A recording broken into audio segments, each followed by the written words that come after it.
चूँकि ज़ाहिर है पूरे का पूरा आइनी बेंच हम ख्याल बेंच है, तो अच्छी तरह से हमें पहले से पता है कि मिलिट्री कोर्ट में ट्रायल का मामला हो या और कोई भी केस हो, उसकी कोई समाअत करने की ज़रूरत नहीं है। आइनी बेंच में ऐसे नाबगाए रोज़गार हीरे जमा कर दिए गए हैं कि वो बग़ैर कोई समाअत किए केस का जो फ़ैसला हम पहले से एक्सपेक्ट कर सकते हैं, वही के फ़ैसला वो बाद में भी देते हैं। लिहाजा उनके किसी फ़ैसले का इंतज़ार करने की तो मुतलक ज़रूरत भी नहीं है। लेकिन अब वो जो सिविलियंस के मिलिट्री कोर्ट में ट्रायल का जो केस है, उसकी समाअत करने वाले आइनी बेंच के मोअज़्ज़ज़ जज साहब फरमा रहे हैं कि अगर जुर्म जो किसी सिविलियन ने किया है वो आर्मी एक्ट में दर्ज है, तो फिर उस पर आर्मी एक्ट का इतलाक़ होगा, यानी कि उसका मिलिट्री कोर्ट में ट्रायल होगा।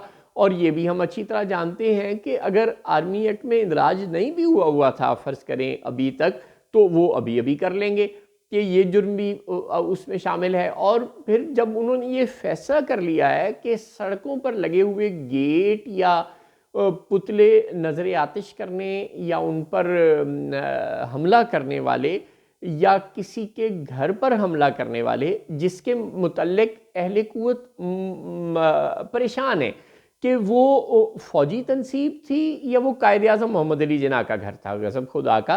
अब एक बात तो कर लें, कभी आपने कौम को जज्बाती करना होता है, एक तरह के सेंटिमेंट उभारने होते हैं, सियासी फ़ायदा लेना होता है, तो आप कहते हैं कि जी ये तो कायद-ए-आज़म का घर था। कायद-ए-आज़म तो फ़ौजी नहीं थे। तो कभी आप कहते हैं कि ये कोर कमांडर हाउस था, ये फ़ौजी तनसीब थी और इस पर हमला किया गया। तो आप पहले खुद तो क्लियर हो जाएँ कि हमला हुआ कहाँ। खैर, वो हमला हुआ जी, और उसके मुल्ज़िम तो फिर दहशतगर्दी हुए ना, वो तो फ़ौजी तनसीब है, उस पर हमला है। अल्लाह अल्लाह खैर सल्ला।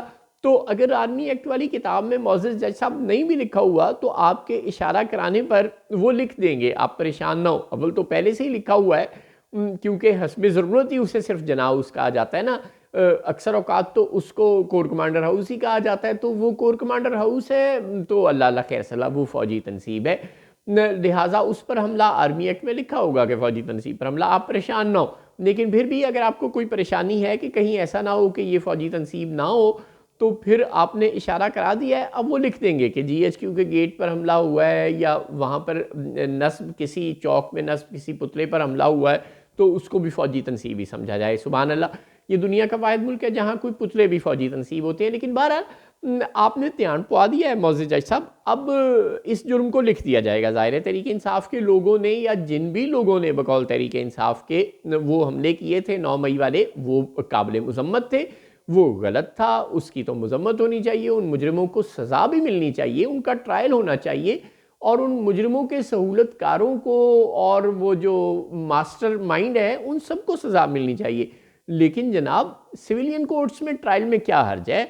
आप जैसे नाबगाए रोज़गार जज हैं ना सिविल अदालतों में, तो आप उनकी मर्ज़ी का फ़ैसला सिविल कोर्ट से दे दें, इसमें झगड़ा किस बात का है?